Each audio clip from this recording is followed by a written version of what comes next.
Yo, what's good guys? This is Chris from WearTesters.com. Welcome back to the official WearTesters.com YouTube channel. Today we got a detailed look at these guys right here. These bad girls. These ladies. These lovely ladies. This right here, my friends. This, believe it or not, this is the very first women's specific Air Jordan. So I cannot remember the exact year. I want to say it was like 1998. It was possibly 1999, but I remember seeing these in an East Bay magazine for the very first time and just being blown away and being like, wow, they made a women's Jordan? That's f***ing cool. I was slightly irritated when you fast forward, not too long ago, maybe like 4 years ago, something like that, when they reintroduced the women's line and they made a big to-do about it, the brand did. They acted like they had never done this before. And I was like, did you guys forget your own history? You've been doing this. Finally, somebody over there remembered, oh yeah, we did do this before. Let's remind everybody. So that's where we have these things. This right here was, as you can tell, kind of a derivative of the flagship model at the time, which was the Air Jordan 13. There's no hologram, unfortunately. That would be really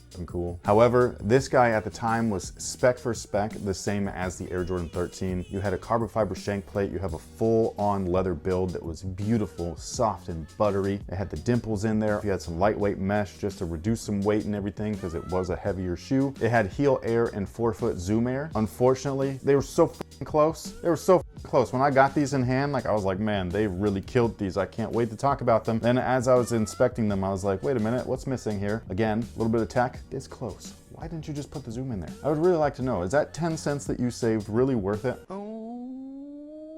I know that most people aren't going to notice it not being there and stuff, but I did. Anyways, visually, these are damn near identical to the original. The main thing that is what I find to be a very blatant change is the piping right here at the mid panel. It used to be black around the whole thing. I thought that it looked cooler back then than it does right now, but they still are a beautiful shoe. I just really wish that that thing was black. Now, as far as the tech specs that they do feature, we have herringbone on the outsole, lots of flex grooves and all that stuff, and these are a little bit slimmer than the Air Jordan 13. The Air Jordan 13 was a little bit more bulky because it was a stability style shoe. Where it really starts to get narrow is right there in the heel. It really tapers into the heel area. It's not something that you like super notice, but when you put the shoe on, you definitely do. And yes, they did make these in extended sizes, so I was able to grab a pair, but they stopped at a certain size, which I can't remember what it is right now. So super big footers, like if you wear like a size 13 or whatever, unfortunately you're not able to get a pair. Is the heel noticeably smaller? But that's what your foot does. No, I know. I'm just saying, like the 13 doesn't do that. The 13's bulky and bulky. Can you show me mine? She did get her own pair. Can you see it now? Yeah, I can see it now. I guess this is a good time to bring these out and say like, hey, they are definitely a derivative of this guy right here, you know, minus the foggy hologram and all that stuff. These are very old. This is such a fresh colorway. This is the Wheat 13s for anybody that doesn't know. I bought these for Mrs. Wing way back in the day, 2005, 4? They were made in 04, so it might have been 05 when they released. Were these your first Jordans? Yeah. Wow. And you definitely did wear them. Look at the love that was put into these. This is awesome. Now, the thing that I'm bummed about though, about the shoe, this guy right here, the retro, is that they have similar specs and tech to these when they shouldn't, okay? The original of these guys had heel air and forefoot zoom air. It was a great shoe for, you know, the time. Well, they still make shoes right now that are set up just like that. But the retro right here, they have heel zoom air, which is cool. That would have been a great update to the original. And then having forefoot zoom air would have just been like awesome. But there is no forefoot zoom air that I can find. And I think that that sucks because I'm going to play in these. I'm going to give these guys a performance review. That's why I bought a pair, because I was originally just going to get these for Mrs. Wing because I love these. I just think that it's a nice shoe. So originally I was just going to grab them for her, but I was like, F it. They have them in my size, so I'm just going to go with it. And I was just bummed to be like, dude, what the hell? Like, where's the tech at? You know what I mean? Because that was the coolest part about these back in the day, is that the women were treated just as fairly as the guys. Everything that the men's shoe had, the women's shoe had, except for now. But at least it's one of those things right now where, because you got a bigger size, say, yours are still exactly the same as mine. It's not like you got a men's version of the shoe and the tech is different. Which is what these are. Yeah. Where there's no zoom air in the forefoot in these. There's actually no zoom air in these at all. There's a heel air unit, but there's nothing in the forefoot. Normally with the kid size shoes, they just do a heel unit and that's it. And then the men's have whatever they have, whether it's heel and forefoot or full length or whatever. So I do agree with that, where at least these are not different because they're a bigger size than this one. Now, one thing that these do better than any of the current modern retro 13s is that they use the butteriest leather everywhere. Look at this. Look at how soft this is, man. This is what I'm saying, man. This is what you guys need to do on the 13s. Like, quit around. And like, the funny thing is, I don't even think that this area right here is real leather. Like, I think it's synthetic. It's a very thin cut if it is real leather, but I think it's synthetic. The rest of this you could see like through the little eyelet hole that it's a thick cow ass. This right here, right from the little rand, it's so thin, looks like it's mostly vinyl, but it's so soft. We're like, I don't care if the Jordan 13, well, I mean, I do care a little bit, but like what they've been doing though is giving you a synthetic toe anyway. So if you're gonna keep doing that, just give me the soft stuff. If you're gonna put synthetic on the shoe, put the best synthetic you can. So yeah, these things are fire though, I gotta say. I'm so happy that they're back. Don't you think it's a little bit weird though that they put a W on there? It looks like a Charlie Brown logo. Oh, like his shirt? Yeah. When I see that, I just think of Wonder Woman!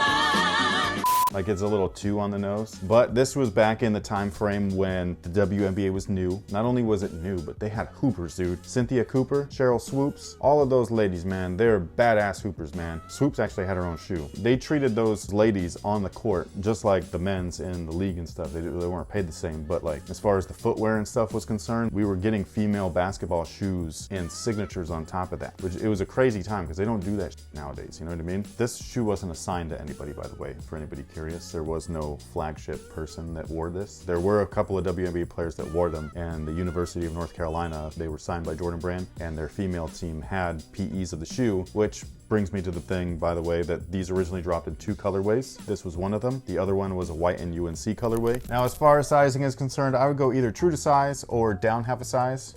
These are, what size for you? They only had a 6.5 left when I went in. Everybody else had gone in and scooped up their pairs apparently. I probably should have gotten a 6, which would have been true to size because these are quite roomy actually. Yes, and for me, they did not have a 10.5 women's, which is a size 9 in men's. So I just grabbed a 10 because sometimes there's a little bit of a difference.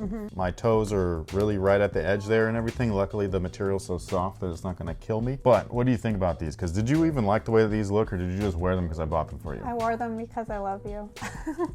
So you didn't even like these? Oh man. I ended up liking them. You can tell, like I wore them a ton. Yeah. But at the time I was just kind of like, okay. Oh man, that crushes my soul a little bit. This is love. That is Look, love.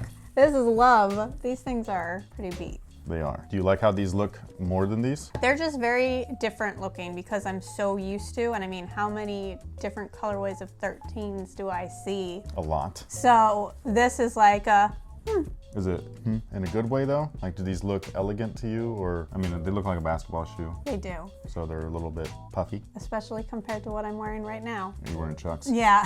So I'm like, these look like a decorative pillow right now. They do. They feel like it too. That leather is soft. The heel is a W.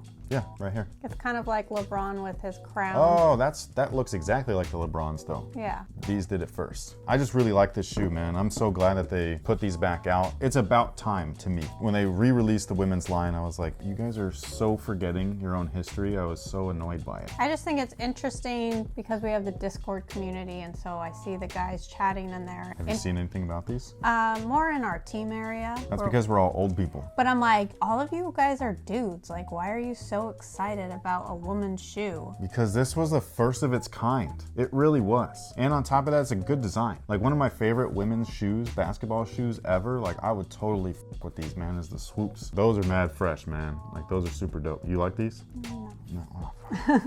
So yeah, so if they came back out with those, because they did release a Swoops Retro Yes. recently, so if they came back out with those, I'd f with them. I didn't buy the other Swoops Retro just because I wasn't a big fan of that shoe. But again, a lot of the guys We're excited. Yeah. Fun fact too, by the way, is on the last Jordan 13 Retro review was the reverse He Got Games, and it had the logo with the circle around it, right? Yes. And in this East Bay magazine with this shoe, you see the same logo because we were informed by a couple of people actually, one of which was over at the brand itself, but that circle logo was meant for Jordan Performance. They've since gone away from that branding, but for anybody curious, that's what it was. They still didn't tell me why they only put it on the one colorway, which was the playoff colorway, originally debuted in the All-Star game, so it had nothing to do with rings. But that circle emblem with the Jumpman inside, that was the brand Jordan's performance emblem. So if you saw that on a shoe, it was a performance shoe. If you only saw the logo, it was not a performance shoe, even though it's not here, but it's on the box, because this is the original box that they came in. So yeah, that's what that logo was. Since then, they've gone away from that. I don't know why, but that's pretty much it. Thank you so much for watching. Thanks for all the support. Retail on these, $140, okay?